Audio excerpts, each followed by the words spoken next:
పక్క మన బిడ్డలు రాష్ట్రం కోసం మన ప్రాణత్యాగం మనం చేసుకుంటే సినిమా యాక్టర్ అయిన పవన్ కళ్యాణ్ ఆనాటి నుంచి ఈనాటి వరకు మనకు వ్యతిరేకమే.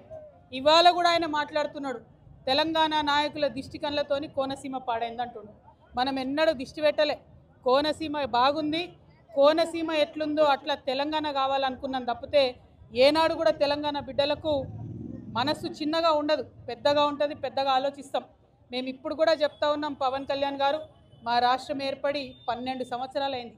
ఈ 12 సంవత్సరాల్లో మేము ఎప్పుడు కూడా ఒకటే మాట అన్నాం, జై తెలంగాణ జై ఆంధ్ర అన్నాం. తెలంగాణ ఎంత బాగుందో ఆంధ్ర కూడా బాగుండాలన్నాం. నేను ప్రత్యేకంగా లోక్సభలో నిలబడి ఆంధ్రకు ప్రత్యేక హోదా కూడా ఇవ్వాలని అడిగిన. మేము తెలంగాణ వాళ్ళం ఎప్పుడు కూడా పక్కొంది గుంజుకోవాలని చూడం. పక్కోడు బాగుంటే మా కళ్ళు మండయి. మేం బాగుండాలని కోరుకుంటాం తప్పితే పక్కవాడు చెడిపోవడాలని ఎప్పుడు కోరుకోలేదు. మా ఉద్యమంలో ఒకవేళ మేము అట్లా కోరుకున్నట్టయితే ఉద్యమ స్వరూపం వేరేలాగుండే. మా బిడ్డలు ఆత్మ బలిదానాలు చేసుకున్నారు తప్పితే ఒక్క పరాయి రాష్ట్రం వాడి వ్యక్తి మీద కూడా చెయ్యి ఎత్తలేదు మేము ఎప్పుడు కూడా. ఆ విషయాన్ని దయచేసి పవన్ కళ్యాణ్ గారు గుర్తుపెట్టుకోవాలి.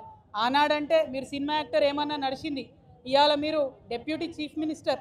మీరు ఆంధ్రప్రదేశ్ యొక్క ప్రజలను దేశవ్యాప్తంగా రిప్రజెంట్ చేస్తారు. మీరు మాట్లాడే మాటలు కూడా మీ ప్రజలకు ఆపాదిస్తారు. కాబట్టి జాగ్రత్తగా మీరు ఆలోచన చేసి మాట్లాడాలని నేను పవన్ కళ్యాణ్ గారిని